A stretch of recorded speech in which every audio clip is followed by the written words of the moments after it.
Hi, HRN listeners. We're celebrating our 15th anniversary, and we have a really fun campaign and an ask for you. This 15th anniversary tour is aiming to bring you closer to unique food and music experiences in some of the most exciting cities in America.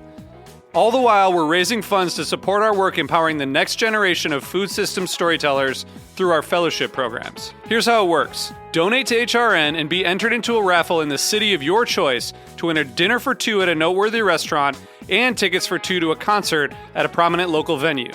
We have incredible partners in New York, Los Angeles, Philadelphia, Nashville, Las Vegas, Charleston, Asheville, and Ardmore, Pennsylvania, who have donated a meal for two and two tickets to a concert of the winner's choice. And all donations help fund our fellowship programs, where we're helping to build essential workforce readiness skills and food system storytelling skills. Check out heritageradionetwork.org/15 to donate and enter to win today. That's heritageradionetwork.org/15. Thank you. You're listening to Heritage Radio Network. HRN is food radio supported by you. Learn more at heritageradionetwork.org.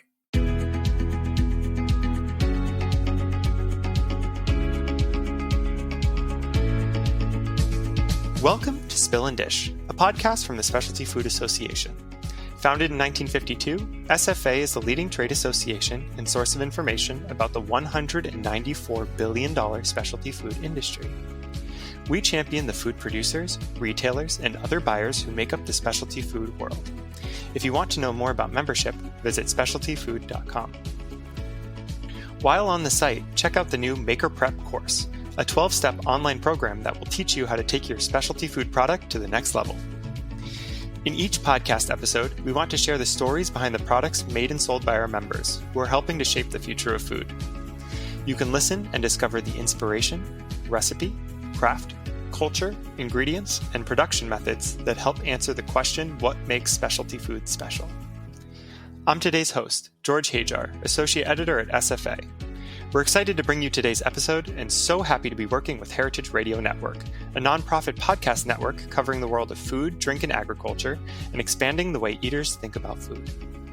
We are joined today by our guests, co-founders Marilyn Yang and Michael Casali of Popadelics, an on-trend vegan crunchy shiitake mushroom chip that comes in a variety of flavors, including trip and truffle parm, twisted Thai chili, and rad rosemary and salt.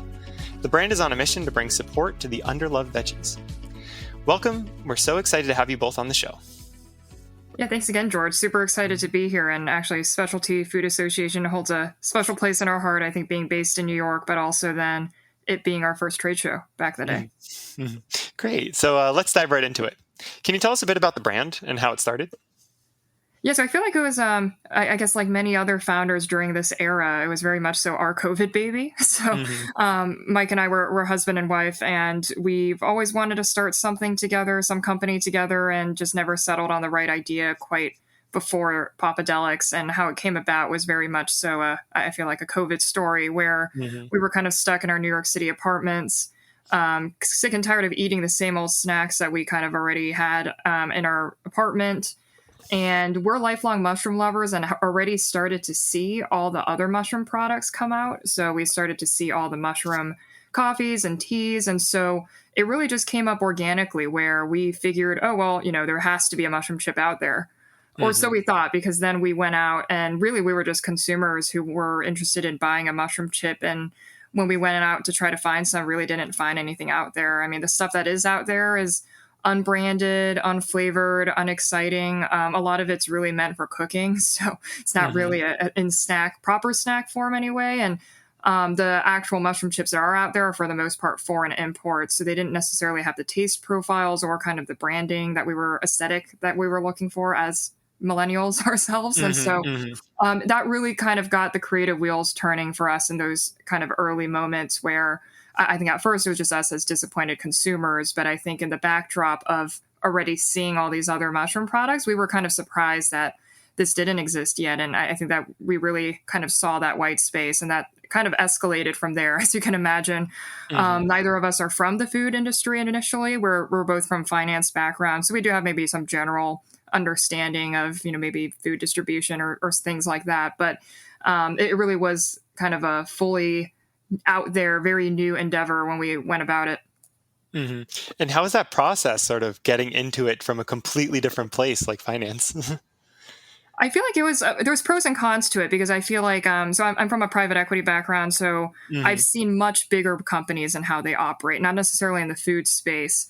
And I feel like we at least knew at a high level, at least academically, I guess in some ways, like what you should hmm do. So almost right away we knew we had to get like business insurance and we had to incorporate. And I feel like a lot of the nitty gritty kind of hmm paperwork, boring things, we kind of just knew we had to do, but I think it was when it really came down to the specifics of how the food industry works. And I think in particular, like we're not even really cooks, living hmm in New York hmm City, we're just foodies. hmm And so I think just even getting our product made, right, I think that was definitely number one hurdle for sure. But at least we had, I think it was helpful, I think, to have some basic understanding of what a business should eventually look like. But hmm again, in those early days, I feel like in some ways it wasn't even that helpful. But definitely the getting your sort of all of your bases covered before you begin was a great way to start. I know there's a lot of businesses that come in with the passion and then they get bogged down by the nitty gritties that you were referring to before. So it was great to have that background before. Um, so yeah, what's your favorite products that you guys do? Yeah, so we really only make 3 products so far. hmm So I feel like they're like my children. So I don't even know I'm allowed to have a favorite. hmm But I wish we were more scientific about it. But how we came up with the flavors of our crunchy mushroom chip were really that they were our favorite personal flavors, our hmm hmm personal favorite taste profiles. Again, we're not really cooks per se, but we definitely like to eat. So we kind of know what we like and don't like. And these were all flavors that in some form, in some dish, maybe associated with mushrooms that we really enjoyed. hmm And same thing with even when we settled on the type of mushroom we used. So we used shiitake mushrooms. There's obviously a lot of health benefits to shiitake mushrooms, and a lot of reasons why you would want to proactively use them. But hmm even more than that, it was more simple than that was how we ended up on it. It was really as simple as it tasted the best. So hmm hmm when made into chip form, at least. Which is Yeah. interesting because even me as a mushroom lover, shiitakes weren't necessarily my go-to. hmm But made in this form, they really beat out every other type of mushroom that we tried anyway. That's so And interesting. yeah. And all 3 Mhm. of our flavors are very different from each other, as you outlined earlier. Trip and truffle parm is our most popular. But I would say only by a pretty slim margin. They're all pretty even, and it actually very much so depends on the person. And so I think we're doing something right if there's at least something for everyone, which is kind of our goal. Oh, that's great. And is there any recipes in the hopper? Is there any new flavors we can expect soon? You don't have to talk about specifics, but yeah, in general. Yeah, we definitely want to come out with more flavors. I think hmm a lot of people have been clamoring for a sweet flavor. All 3 of our flavors right now are savory.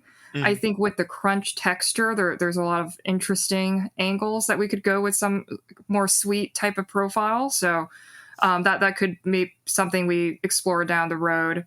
And maybe more broadly, as you mentioned, with our company generally. So we have a corporate entity, Fungal Snacks. hmm Our goal there is to come out with ultimately a family of brands, each featuring an underloved veggie. So hmm kind of like mushrooms, right? There's a lot of other vegetables or even fruits or other type of food inputs that haven't really been made into a snack yet. And we feel like they're underloved because in the snack aisle, it's a lot of corn and maybe potatoes, and there's definitely more to life than corn and potatoes. hmm hmm With bringing more support for a diverse range of foods, it also sort of diversifies the top 10 crops that we see at the grocery store every day. It's a sort of like a turn away from monocultures and things like that. So there's a lot of implications for the entire planet. I find that a very interesting concept. That's cool. Yeah, thank you so much for sharing. So you talked before about like the products that were on the market before, the white space that you were filling, they sort of had it, but it was focused on the cooking aspect, and it wasn't necessarily for enjoying the mushroom as a chip. And along with Popadelics, you have this branding that's so vibrant, it's so inviting, and it sort of leans into the concept of the magic mushroom a little bit. Can you talk about how the branding came to be? Sure, yeah, and I wish we could take full credit for it, but we did use Mm-hmm. an amazing marketing and branding agency called Fresh Made. They're actually a boutique out of Florida. So huge shout out to them and their team who worked with us when it really was very much little more than just an idea. So they really helped us bring the brand to life. And it definitely was a collaborative process with them. I think what was interesting was that we ultimately ended up mashing together two different ideas we had for the brand initially from a kind of creative and visual standpoint, and ended up where we are today. And I think it it came out to be exactly like probably how we envisioned it. We just couldn't have articulated it at the time when we first thought of it. But I think part of it was we wanted to make mushrooms kind of interesting even to people who didn't necessarily already like mushrooms. So a lot of the other mushroom-based products out there, it's a lot of earthy tones, looks like, something you maybe take to go on a hike or something. But you look at it and you immediately know that there's mushrooms in it. And if you don't like mushrooms from a culinary standpoint, then you're probably going to stay away. And I think we wanted to avoid that. We really wanted something that appealed visually just to not only mushroom lovers, but also mushroom doubters as well. And we thought a fun way to be able to do that was to kind of lean in a little bit into kind of the pop of fun and the pop of color, but also maybe allude to the fact that, when people think or say mushrooms, you might think of the psychedelic kind. And actually, maybe funny, I'll slip in a funny anecdote. We've done actually events where some people actually don't realize that mushrooms can be culinary and not the psychedelic kind. Oh, wow. Maybe just goes to show that I think a lot of people aren't familiar with mushrooms broadly in cuisine quite yet. And so there's a lot of, I think a lot more room for us to grow as a product, but also for mushrooms to penetrate just everyone's everyday diets. But again, at the core, we definitely wanted to nod to that. Not only to get people interested when looking at it visually, and maybe to, for a lot of people, right, they probably get the joke a little bit, kind of an inside joke, but also we do support, as part of our brand, we want to make all mushrooms mainstream. And so that does include psilocybin as well. And so we do actually support through our charitable foundation, Fungal Snacks Foundation, research into this space. So namely, Johns Hopkins has been a pioneer in that space as well. But that was definitely important for us to have some sort of social impact angle as well with the product and with the brand. So it kind of all ties together, but at the end of the day, it really is to look visually appealing and interesting enough, even for non-mushroom lovers, to give it a shot. Yeah, that's great. And I'm so happy you mentioned the Fungal Snacks Foundation and the work with Johns Hopkins. I was really interested in sort of that focus on the health and wellness side of like tapping into mushrooms in many different forms. That was really interesting. Thank you so much. So shifting gears a little bit, the company is relatively young, but it's already seen so much success. I know, like around New York City, it's available in almost every specialty market I've been to recently. And I feel like I've even seen it in like not specifically specialty food markets like clothing stores, like Urban Outfitters and things like that. Can you talk a little bit about your like go-to-market strategy and what has really helped you to expand so rapidly? Yeah, I feel like actually, speaking of Urban Outfitters, that was actually what I would say a lucky break, but I'll maybe explain a little bit more about that later. From a connection that we actually made at Summer Fancy Food Show. So, oh, wow. Yeah. Actually, that was a great kind of, not in some ways unexpected, I think, breakthrough that we had very early on. So we launched our product in April of 2022. And then it was June of 2022 that we then went to Summer Fancy Food Show, where we made that connection with Urban Outfitters, but also some other retailers at the show. So we initially met with Foxtrot there as well. And I think that's where some other retailers that we're now in had first found us. And I think part of what we were doing in the beginning was we were targeting the independent stores in particular. But I think in some ways we were essentially just trying to get in where we could get in without a distributor at the time. We weren't with a major food distributor quite yet at the time. And part of that was because we were still learning the industry. And so the reason we ended up in the early days getting into a lot of maybe non-traditional type retailers are because a lot of those non-traditional channels actually don't require brands to necessarily go through distribution in the same way. And so Urban Outfitters, as you can imagine, right, they sell a lot of clothing and maybe beauty products, and most of those types of products are distributed directly from the brand to the retailer. And so they were just maybe as a company set up more kind of easily to take on a brand like us who wasn't necessarily with any, food distributor yet. And so part of it wasn't necessarily on purpose. It was just kind of where the interest came from, where practically we could actually service those customers at the time. But I think more broadly, right, I think we really, maybe not coming from the industry specifically, we saw the opportunity for our product to not just be in the obvious places. At the end of the day, it's a pretty good product for any place where there could be an impulse buy. So I think at Urban Outfitters, right, they would put us kind of right at the checkout line, essentially. And so a lot of gift shops we've seen ended up buying our products as well. I think actually interestingly, some museums as well. So some museums that maybe have a natural history element to them, or that sort of thing. And so I think it really does lend itself to being in more places than just grocery stores. And so I feel like grocery stores are definitely low-hanging fruit for us, and maybe our primary low-hanging fruit targets, at least in the near term. But I think longer term, we see a lot of opportunity with other types of channels as well. Would you recommend that others seek out these alternate channels? I think for the right brand, for sure. I think especially if it's a type of product or a brand that has a specific type of visual appeal like ours. I feel like a lot of boutiques or stores maybe, will carry our product because it fits in with the aesthetic of whatever clothes or products they're selling as well, visually.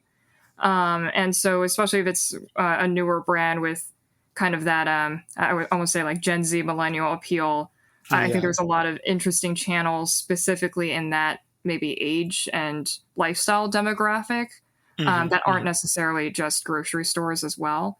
So I think it's a bit more brand and product dependent, but for sure, I feel like there's a lot of product types that in some ways probably even can do better in non-grocery channels, even if they're a food product. Yeah, that's really insightful. Thank you. So yeah, as two young entrepreneurs, what skills do you feel were key to help grow your business, especially coming from a place where you didn't really know much about the industry beforehand? I think a lot of it for me, at least, was starting out just kind of the general business concepts, I guess. So I think where we at least benefited from our finance backgrounds is that we immediately started our product and were looking at our brand from essentially a unit economic standpoint. And I feel like that's really helped us as we continue to grow and scale, because we kind of did a lot of that work up front to essentially run the scenarios to see, what would it take for us to get to a profitable place. And we have a pretty strong sense of, our unit volumes needed to be able to, for example, get to a place where we're generally cash flow break even. And so we kind of had a good sense of that pretty early on. I mean, it doesn't make actually doing it any easier, but at least I think we had a very clear picture of where we needed to get to be sustainable. And along your sort of path towards profitability, is there any sort of challenges that you had to overcome? And what was that process like?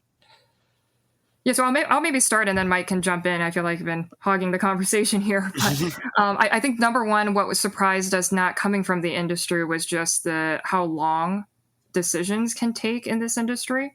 And I'm sure every industry has its own pace of business, but I think at least from the other industries I'd been exposed to is a much shorter sales cycle. And I think it is maybe for some of the smaller stores, but I think we've been surprised at how long some of the processes are for some of the bigger chains, for example. And part of that is just because, we get it, right? They're only resetting a certain category every year, sometimes every 2 years. And so you just have to wait for your window, essentially. But I don't think we expected that to be so across the board. Yeah, and I would add to that too. Yeah, just how broad the landscape is with, the distributor world, where the, connections may lie within, each market, each region, each subsect. That was something that we thought would be much more, I think, straightforward, or at least logically straightforward, where it was something that just took a learning process where, these types of stores tend to have relationships with these distributors, or they also work with these. So just, I think, understanding that and feeling comfortable enough to decide to go into distribution was another part. Yeah, it's definitely a interesting part of the business, and understanding how grocery stores operate is a little bit impenetrable when looking at it from the outside. So you sort of have to get into the nitty-gritties to understand. How do you feel the brand has evolved since you began in April of 2022? I don't know if the core brand has changed too much. If anything, I think it's maybe found its own a little bit. I think we really appreciate seeing people who really get it, get what we're trying to do, really enjoy the product. But I think what maybe going a different direction, I think what surprised us is we are clearly going after a certain visual demographic with our branding and some of our messaging and some of our social media content, for example. But I think in practice, the people that are interested in our snacks and are actually buying our snacks and are fans of our snacks are much more than what maybe visually people might think. So I think from a visual and branding perspective, we're probably targeting people who are like me and Mike, right? We're targeting maybe young urban millennials, maybe Gen Z, just from kind of the marketing, branding, and some of the cultural events that we're a part of. But what we've seen is that our product actually does quite well in more rural regions of the United States as well. It also does have a lot of customers that are kind of in that 40 to 60 plus range, or even older as well. And even parents feeding it to their kids. We've done a lot of demos where a lot of parents will rave like, my kids hate mushrooms, but they love these snacks. And I think that's really because at the core, although, we are targeting a certain demographic from a branding and marketing standpoint, the product itself is really meant for, I would say we're transcending, or how we were thinking about it from the beginning is that it transcends essentially the stereotypical, what people think of when it comes to demographics, right? It's kind of beyond age, beyond gender, beyond geography. It's really more so a mindset that we're trying to target and attract. And I would say it's as simple as people who are health conscious, who want to be adventurous with their food. So at the end of the day, that's who our snacks are meant for and who we're targeting maybe more broadly.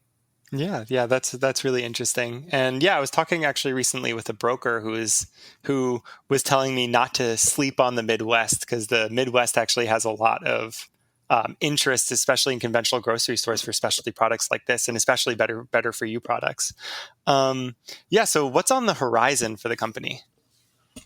Yeah, a lot of big things, I hope. Actually, I don't want to jinx anything, so I'm not maybe going to go too in detail here. But we do have a few big launches, fingers crossed, that we're planning for.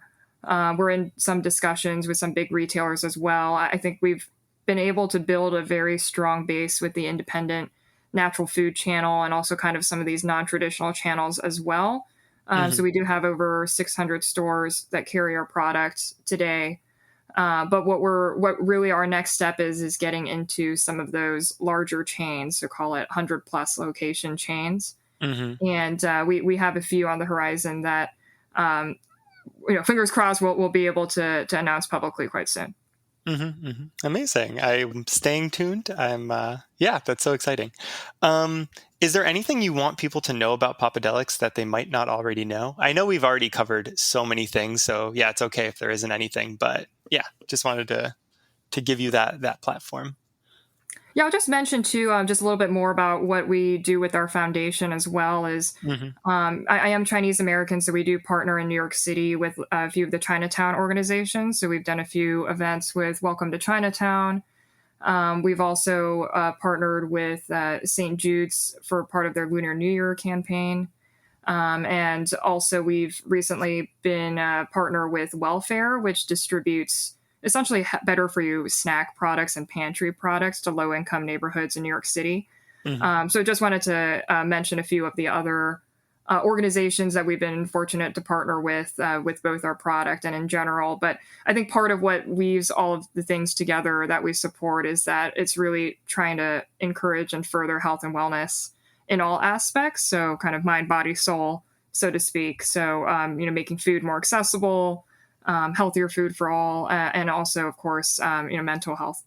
It's great. And it's so inspiring to see that ethos so strongly presented in your brand at every sort of layer of it. So yeah, that's great. So we're almost out of time, but before you go, we'd like you to participate in our final segment, Take 5. 5 questions for our guests. First, let's pause for a break.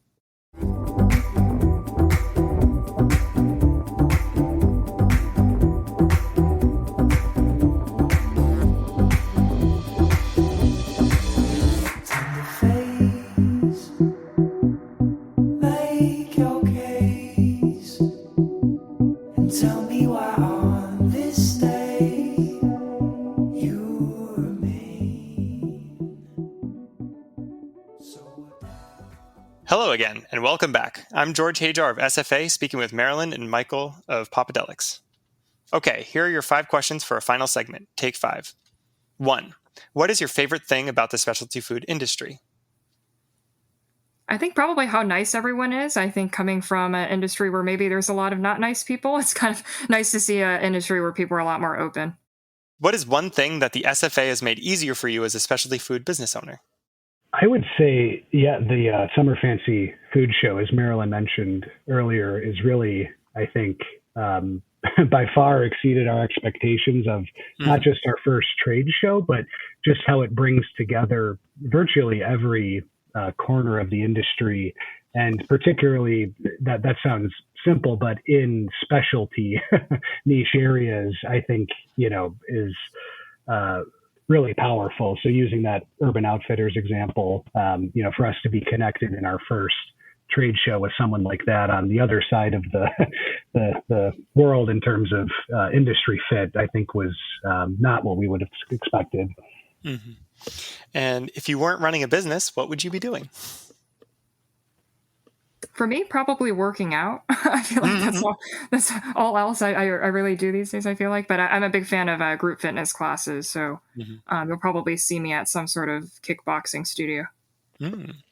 What's one piece of advice you'd give a new food business? That's an interesting one. We chat about this a lot. I think just from a general founder perspective, we think that the food startup world is something that, definitely has a lot of potential and there's going to be a lot of innovation in. So I think, we would just encourage founders, people who are even in their, current day jobs to, just take the plunge and give it a shot. It's surprisingly not easy, but there's a lot of resources available and it's, I think, easier in terms of just getting off the ground these days than it probably ever was. That's great. Yeah, that's so inspiring. Okay, so this one might be a little bit tricky. How do you define specialty food? Yeah, that actually is a tricky one. I think when I think of specialty food, I almost think of like, in those, the kind of like the wooden shelves section of the grocery store. Mm-hmm. So where I think traditionally it's been a lot of those like exotic spices and maybe the super high end versions of things. But I think in more recent times, it's kind of evolved to just include everything that's essentially maybe not necessarily a big box brand or kind of a new take on something that's maybe otherwise thought of as being very kind of commodity. A big thanks to Marilyn Yang and Mike Casali for joining us today. And you can find out more about this show at specialtyfood.com and heritageradionetwork.org. And remember to follow us wherever you get your podcasts. Come back often to get to know the people who are shaping the future of food. Special thanks to Heritage Radio Network, the world's pioneer food radio station. This is Spill and Dish, a Specialty Food Association podcast. Spill and Dish, a Specialty Food Association podcast, is powered by Simplecast. Thanks for listening to Heritage Radio Network. Food radio supported by you. Keep in touch at heritageradionetwork.org/subscribe. Hey there, I'm Lee Ullman here with some big news from the National Young Farmers Coalition. We're partnering with Heritage Radio Network on a special season of The Farm Report. It's all about what's happening with the Farm Bill and how it impacts farmers and eaters. I am growing diversified vegetables on land that's been in our family for 150 years. And so with the pandemic, gentrification, property values going up, we had to sell the land and we lost it. Join us as we uncover the untold stories behind this massive piece of legislation that shapes how we grow our food, what we eat, and so much more. The problems we have had, those are things that come from earlier Farm Bill and USDA policy, right? Like Earl Butts, get big or get out. You know, it's my responsibility to know not only what I'm eating, but then like how that all came to be, and realize like, wow, like this piece of legislation, all this money, like it's technically something that I support as a taxpayer. While Congress debates the next Farm Bill, this is not just an invitation to listen. It's a call to action. Be part of the conversation. Subscribe to the Farm Report on Heritage Radio Network, wherever you listen to podcasts.